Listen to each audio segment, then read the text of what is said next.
Ladies and gentlemen, welcome back to New York Comic Con 2015. It is day 3 here, and we've seen some incredible folks here up on the stage, and we've had some interesting discussions about television and movies and comics, and this is kind of a blend of two of those things, comics and television. Actually, returning to our stage is, of course, the creator of this particular show, Outcast, Robert Kirkman. Hello, how are you? Hi. And also joining us, Chris Black, who is the executive producer. How are you doing, Chris? Great. And the star, who has some big shoes to fill, is Kyle Barnes, right? Yeah.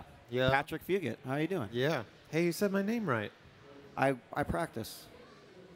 I didn't That is actually. professionalism right there. I'm a fan. So the way the research. the way this works too is this is always nice to do an interview because I love everything that Robert does. Outcast was like no exception. And when they first announced this show, for me, you were the thing that was gonna, as a fan, like I was like, man, Kyle Barnes, that's gonna be a tough one. Did you have that feeling going into this? Well, I tell you, it's funny. When I got the script and I read it, Robert's writing of the pilot speaks very plainly to me. I saw a lot of awesome opportunity. Sometimes when you read a role, you see a lot of like obstacles. You're like, how am I gonna, like what am I gonna contribute to this thing? What do I gotta bring to make this, you know, my own thing? Or like, how am I gonna read the room or whatever? But when you have my favorite kind of writing, which is writing that sort of speaks to you and tells you what you're going to do, and really all you have to do is seize those opportunities and show the people in the room, you know, what you like about the script, what you love about the character. And so it's been, I mean, I don't want to say it's easy, it's hard work, but it's been like a pleasure. It's not Great, it's definitely not Sure. And you guys just came off a panel, right? Not too long ago. Yeah. Yep. Yeah. Just did a panel. New trailer was released. Brand new trailer that is online right now, I'm told. So if you aren't at the convention, you didn't, miss that. We did show an exclusive scene that you won't get to watch at home.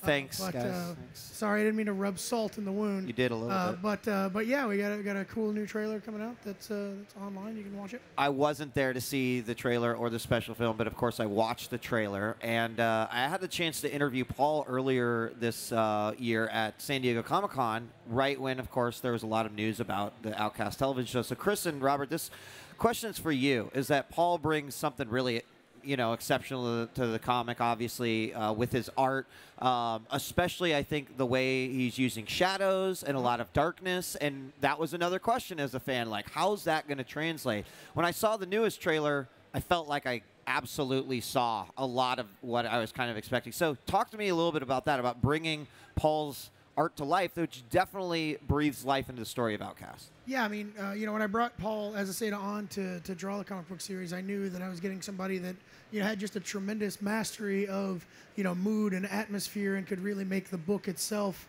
creepy and actually bring a horror element to comics that isn't really that ever present, just because there is no sound, there is no motion. There are definitely limitations to the medium that take a lot of the horror elements that you would get in a television show or a movie kind of away. But Paul was really able to inject the comic with a lot of that stuff. And then when it comes to adapting that into the show, we've got Adam Wingard directing, we've got Howie Deutsch, who's amazing, directing, we've got all kinds of other great directors. We've also got David Tattersall as our director of photographer, who worked on the pilot. He actually worked on the pilot for Walking Dead as well, and he's coming back on the series and working. And they've all just kind of worked together to try and bring that mood and bring it to life on the show in some really cool ways. Yeah, and it really is mood. I mean, what Robert's talking about, I mean, obviously there are going to be things in the show that are shocking and graphic. I mean, because of the nature of the material and what we're allowed to do on Cinemax. But really, the mood that we always try to inject in this is one of just this darkness, this dread, this suspense. And when we were working on the pilot and talking with Adam Wingard and David Tattersall, the cinematographer, about how this should look and the pictures that they needed to paint, it all went back to the comic. It always went back to Paul's images about, and I think you'll see when you do see the pilot, there are some that are, directly lifted frames right out of the out of the comic, because you really couldn't frame it any better. You couldn't compose what you wanted to tell any better than the way Paul and Robert had done it. Right. So obviously premiering in 2016 on Cinemax. I want to ask you, Patrick, as far as this particular source material, right? You know, demonic possession, maybe, I don't know. We're still sort of learning more about it. Interesting source material to tackle. Was there some interest there? And just because, like Patrick said, it hasn't been too explored in the comic world, not even so much aside from some famous movies, has it been explored in cinema. What's your thoughts on kind of going into a project like this, which certainly has some very interesting, mature, as Chris said, shocking moments? Yeah, well, the thing, you know, they told me that it was about demonic possession when I first got the audition, and I was like, oh, that's cool. You know, I'd kind of like, I thought the same things that Robert basically says when he describes demonic possession and the tropes that have been visited and revisited by films. And I was like, all right, so we'll see what this is about. And then I read it, and it is sure enough, it's a shifted perspective. Which I've come to learn is like Robert's sort of mode of operation is shifting the perspective and making it interesting and having something new to say about the world and a new way of thinking about the world in the context of demonic possession and how it relates to basically everybody in the world around us and that sort of thing. And there's a lot of interesting themes explored because Kyle, as a character, likes to sort of explain everything that's happened to him in his past logically, like has mental illness. You know, he categorizes it that way because obviously, you know, stuff has happened to him that was very disturbing and scarring, and I think that's part of his way of sort of like denying it until, you know, he comes back in and gets involved with all the stuff that he really can't explain.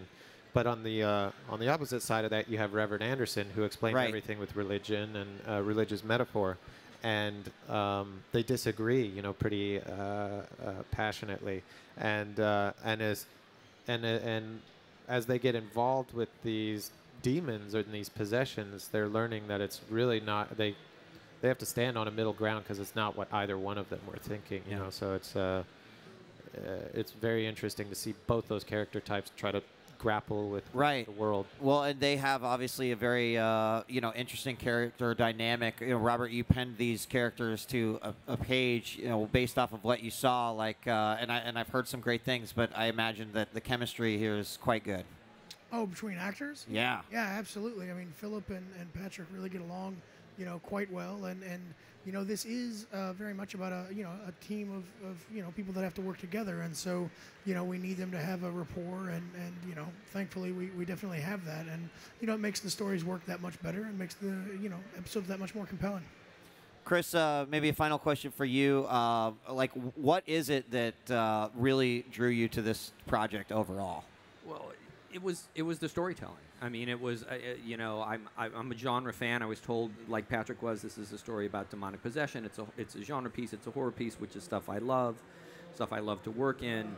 But it all came down to when they sent me the script and said, read this, what do you think? And I read it, and I was like, how quickly can you get me a meeting? It's like, this is, I want to work on this. And obviously, had never met Robert before, but was a huge fan of his work and was a big fan of The Walking Dead and excited by the opportunity. It was what drew me to it, really, in a nutshell, was just what was on the page, and it was all on the page. Awesome. Well, I mean, we're really excited to see this all come to life, premiering in 2016 on Cinemax. Patrick, good luck with. I don't know if you guys are still filming, right? We're in the middle of it. Okay, so you still got a ways to go, but good luck with the rest. Yeah. Robert, thank you again so much for joining us up on the stage. And Chris, it was a pleasure. Ladies and gentlemen, let's give it up for the folks here for Outcast, premiering in 2016 on Cinemax. We've got a ton more coming at you live from New York Comic Con 2015. Don't go away. We will be right back.